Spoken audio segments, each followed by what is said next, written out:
আলাইকুম রহমতুল্লাহি ওবরকাতুহু। সামাজিক দর্শক, ইন্টারনেট একটি সতর্ক বার্তা ঘুরে বেড়াচ্ছে ফেসবুক এবং অন্যান্য সামাজিক মাধ্যমে। সেটি হলো আগামী ৪৮ ঘন্টার মধ্যে ভয়ঙ্কর কিছু একটা ঘটতে যাচ্ছে।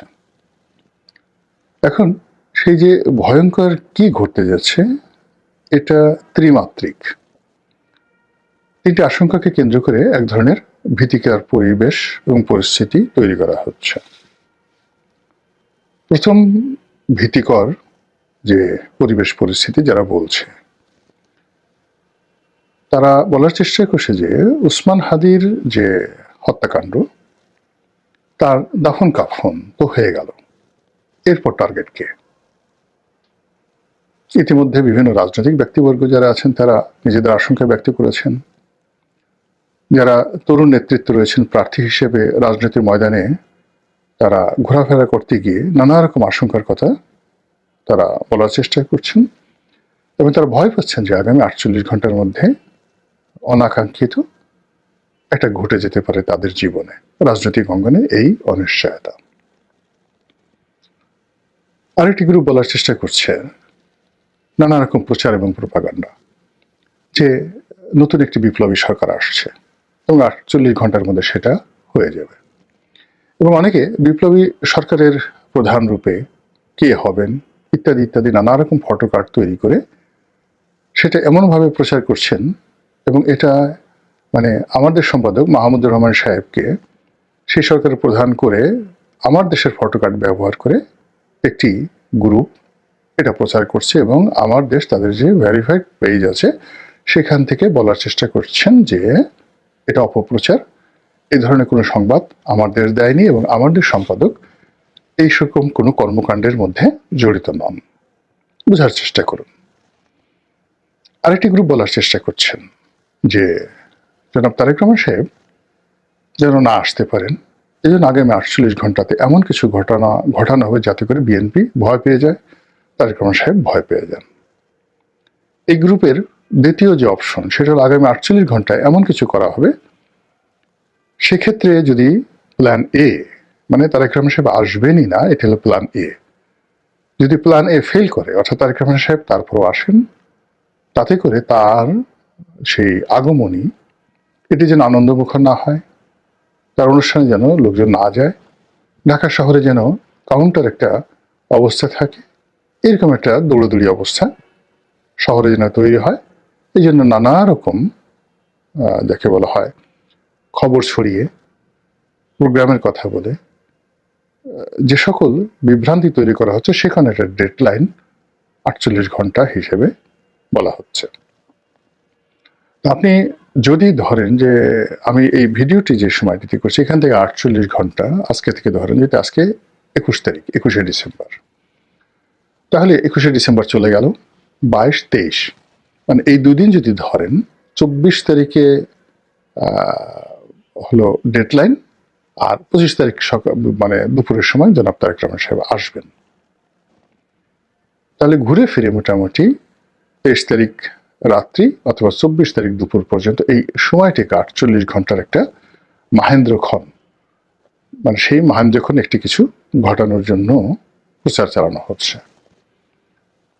এর বাইরে আওয়ামী লীগের পক্ষ থেকে নানা রকম ফিসফাস, নানা রকম কথাবার্তা, যেগুলো এই বাংলাদেশে বসে আমাদের পক্ষে এগুলো উচ্চারণ করাটাও আমাদের পক্ষে উচিত না, সম্ভব না। কিন্তু আওয়ামী লীগের যে অসংখ্য বট বাহিনী এখন আছে, তারপর যারা মূল ধারার একসময় খুব সেলিব্রিটি ছিলেন গণমাধ্যমের, খুব বড় সাংবাদিক, রাজনৈতিক বিশ্লেষক, তারা প্রকাশ্যে দেশের বাইরে থেকে আগামী ৪৮ ঘন্টার মধ্যে যে সকল ঘটনা ঘটতে পারে যে আশঙ্কার কথা বলছে, মানে এটা না বলাই ভালো, খুবই খারাপ কথা তারা বলছে। থার্ডলি হলো যে ভারত এই মুহূর্তে খুব উত্তেজনা দেখাচ্ছে প্রকাশ্যে। স্বয়ং নরেন্দ্র মোদী, মমতা ব্যানার্জি, শশী থারুরের মতো বিখ্যাত ব্যক্তি, ভারতের পররাষ্ট্র সচিব, মানে অমিত শাহ, অন্যান্য যে সকল কূটনৈতিক অঙ্গনের সরকার এবং বিরোধী দলে যারা আছেন, প্রায় সবাই বাংলাদেশের ব্যাপারে মারাত্মক প্রতিক্রিয়া দেখাচ্ছেন। ভারতের যে সকল সাংবাদিক বাংলাদেশ নিয়ে কন্টেন্ট তৈরি করেন, বিভিন্ন পত্রপত্রিকা লেখেন, সাক্ষাৎকার দেন, এমনকি বিবিসিতে কথাবার্তা বলেন, তারা সবাই বলার চেষ্টা করছেন যে ভারতের ধৈর্যের বাঁধ ভেঙে গেছে এবং তারাও এই 48 আওয়ার্স শব্দটি উচ্চারণ করছে। আমি নিজে খুব অবাক হয়ে যাই যে এই সকল বাক্যগুলো একসঙ্গে মিলল কি করে, এরা তো পরস্পর বিরোধী পক্ষ। তো কেউ যদি 48 আওয়ার্স বলে তো অন্যরা রাগ হয়ে বলবে যে না, এখানে 48 আওয়ার্স হবে না, এটা 64 ঘন্টা হবে। আরেকজন বলবে না 24 ঘন্টা, আরেকজন বলবে না 30 ঘন্টা। কিন্তু এখানে এই মুহূর্তে বাংলাদেশ নিয়ে যারা উদ্বিগ্ন, বাংলাদেশের রাষ্ট্র ক্ষমতায় আসা, থাকা, যাওয়া ইত্যাদি নিয়ে যারা রীতিমতো ইঁদুর দৌড়ের উপরে আছেন, এই মুহূর্তে যারা রাজনৈতিক সুবিধা নিতে চাচ্ছেন বা সুবিধা হারাতে চাচ্ছেন, সকল পক্ষের মধ্যে একই সঙ্গে এই 48 আওয়ার্স যে শব্দটি, এটি কেন বের হয়ে গেল বা বের হয়ে যাচ্ছে, এটা নিয়ে আলোচনা করার চেষ্টা করব।